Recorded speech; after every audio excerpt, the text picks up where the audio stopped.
നമസ്കാരം. മഡൂറോയെ കിടപ്പുമുറിയിൽ വരെ അതിക്രമിച്ചു കയറി അറസ്റ്റ് ചെയ്ത ട്രംപ് ഭരണകൂടത്തിന്റെ അസാമാന്യ ധാർഷ്ട്യം ലോകത്തെ കൊണ്ടുചെന്നെത്തിച്ചിരിക്കുന്നത് വലിയ വിപത്തിലേക്കും വെല്ലുവിളിയിലേക്കുമുള്ള പുതിയ വാതായനത്തിലേക്കാണ്. ലോകം ഇനി കടന്നു പോകാൻ പോകുന്നത് എത്ര വലിയ യുദ്ധ മുറവിളികളോടെയാണ് എന്ന് ഊഹിക്കാൻ പോലും കഴിയില്ല.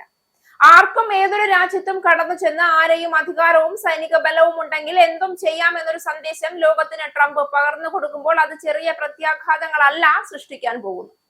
ഇന്ത്യയിൽ പാകിസ്ഥാനിൽ കടന്നു കയറാനും യുക്രൈനിൽ റഷ്യയിൽ കടന്നു കയറാനും ചൈനയ്ക്ക് തായ്വാനിൽ കടന്നു കയറാനും തിരികെയും ഒക്കെ ഇത് ശക്തമായ മാതൃകയായി തീരുമെന്ന കാര്യം ഉറപ്പാണ്.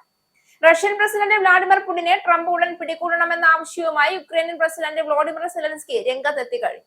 സ്വേച്ഛാധിപതികളോടും ഏകാധിപതികളോടും യുഎസിന് ഇങ്ങനെ നടപടിയെടുക്കാമെങ്കിൽ ഇനിയും എന്താണ് ചെയ്യേണ്ടതെന്ന് യുഎസിന് അറിയാമെന്ന് സെലൻസ്കി പറഞ്ഞു.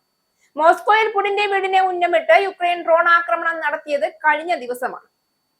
പുടിനെതിരായ വധശ്രമം ആരോപിച്ച് സെലൻസ്കിയെ പിടികൂടാൻ റഷ്യക്ക് ഇതൊരു കാരണമായി കാണാമെന്ന വാദങ്ങൾ സാമൂഹിക മാധ്യമങ്ങളിൽ ശക്തമായി കഴിഞ്ഞു. പുടിന്റെ വീടിന് നേരെ നടന്ന ആക്രമണം സെലൻസ്കി നേരിട്ട് പ്ലാൻ ചെയ്തതാണ് എന്ന ആരോപണങ്ങളും ഇതേ സമയമുണ്ട്. അതേസമയം ഇക്കാര്യത്തിൽ റഷ്യ ഇതുവരെയും പ്രതികരിച്ചിട്ടില്ല. എന്നാൽ മഡൂറോയെ പിടികൂടിയ യുഎസിന്റെ നടപടിയെ ശക്തമായി വിമർശിച്ചിട്ടുമുണ്ട്.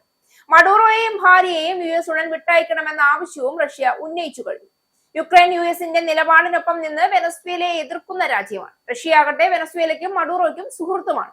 മഡൂറോയെ പിടികൂടിയ നടപടിയെ ആയുധ അക്രമം എന്നാണ് റഷ്യ വിശേഷിപ്പിച്ചത്. റഷ്യൻ പ്രസിഡന്റ് വ്ളാഡിമിർ പുടിനെ അമേരിക്ക അറസ്റ്റ് ചെയ്യണമെന്ന് യുക്രൈനിയൻ പ്രസിഡന്റ് വ്ളാഡിമിർ സെലൻസ്കി ആവശ്യപ്പെടുമ്പോൾ അതൊരു പ്രസംഗവാക്യമോ രാഷ്ട്രീയ നാടകമോ മാത്രമല്ല. അത് രണ്ടാം ലോക മഹായുദ്ധത്തിനു ശേഷം ലോകം കാണുന്ന ഏറ്റവും ഗുരുതരമായ അന്താരാഷ്ട്ര രാഷ്ട്രീയ വെല്ലുവിളികൾ ഒന്നിന്റെ തുറന്ന പ്രഖ്യാപനമാണ്.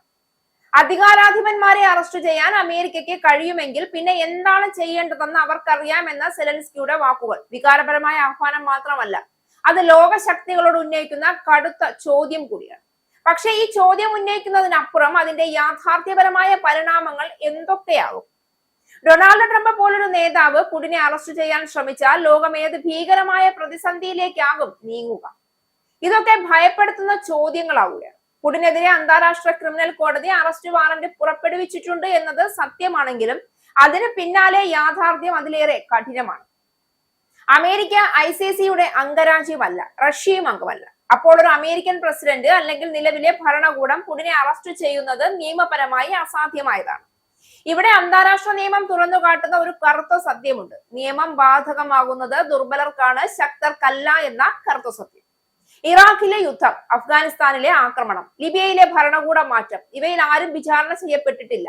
എന്നാൽ ആഫ്രിക്കൻ രാജ്യങ്ങളിലെ ഭരണാധികാരികൾ ICCയുടെ പിടിയിലായി.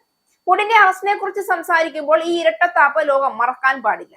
സെലൻസ്കിയുടെ ആവശ്യം യാദൃച്ഛികമല്ല. ട്രംപ് ഒരു പരമ്പരാഗത രാഷ്ട്രീയ നേതാവല്ല. നിയമത്തെക്കാൾ അധികാരം, നയതന്ത്രത്തെക്കാൾ ഭീഷണി ഇവയാണ് അദ്ദേഹത്തിന്റെ ഭരണശൈലി. പുടിനുമായി നല്ല ബന്ധം അവകാശപ്പെട്ടിരുന്ന ട്രംപ് ഒരേ സമയം അമേരിക്കൻ ദേശീയതയുടെ കറുത്ത വക്താവുമാണ്.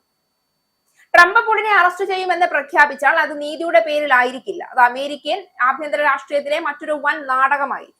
ലോകത്തെ രക്ഷിക്കുന്ന ശക്തനായ നേതാവ് എന്ന ഇമേജ് പുനഃസ്ഥാപിക്കാൻ ട്രംപ് ഇത്തരമൊരു പ്രഖ്യാപനം നടത്തിയാൽ പോലും അതിന്റെ പിന്നിൽ യാഥാർത്ഥ്യമായ നടപടി ഉണ്ടാകാനുള്ള സാധ്യത തീരെ കുറവാണ്. പക്ഷെ അത്തരമൊരു പ്രഖ്യാപനം പോലും ലോകത്തെ പിടിച്ചു കുലുക്കാൻ അവസ്ഥയിൽ മതിയാകും. ഇതിന് റഷ്യയുടെ പ്രതികരണം വാക്കുകളായിരിക്കില്ല, മിസൈലുകൾ തന്നെ ആയിരിക്കും എന്ന കാര്യവും അതേസമയം ഉറപ്പാണ്. പുടിനെ അറസ്റ്റ് ചെയ്യാനുള്ള ശ്രമം റഷ്യ വെറുമൊരു നിയമ നടപടിയായി ലോകം കാണില്ല. അതവർ കാണുക യുദ്ധപ്രഖ്യാപനമായിട്ടായിരിക്കും എന്ന കാര്യം ഉറപ്പാണ്.